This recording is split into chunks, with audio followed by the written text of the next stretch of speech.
Everyone, welcome to Monday. So I'm walking home from Lakeshore, which is back there. That was the gym. I lifted a bit.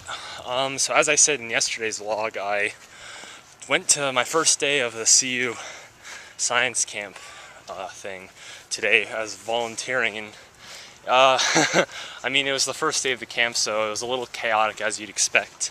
But yeah, like today I got there because I drive into Louisville and then I dump the car there, and then I take the bus to the CU campus because parking in Boulder is always a huge hassle, especially if I have to park there for 4 hours. But yeah, so I went out there and I got there like almost an hour early. So I found the building, which actually took me a lot longer than I thought it would.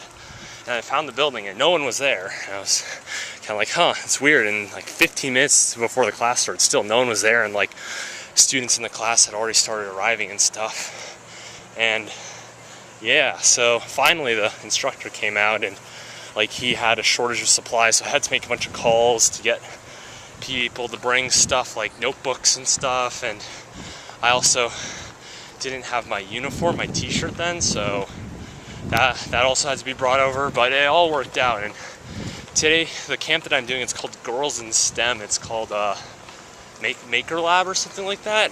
Maker Fair? Yeah, Maker Fair, something like that. Tree.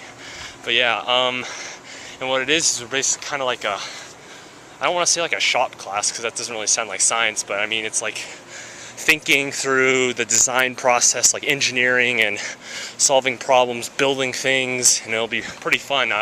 Today was just kind of like the introductory stuff of like the theory of science, the process of like, you know, coming up with an idea, making a design, building it, refining it, stuff like that. But then throughout the rest of this week, we get to do a lot more fun stuff.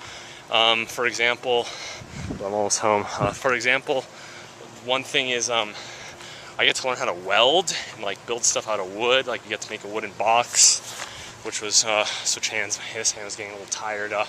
So yeah, I think that'll be pretty fun. Yeah, and also another funny thing that happened was the teacher I'm going to have for biology next year, his daughter is in my class, so I already made that connection now. So when I see him on day one of school next year, he'll be like, oh yeah, you're Jay. So yeah, interesting.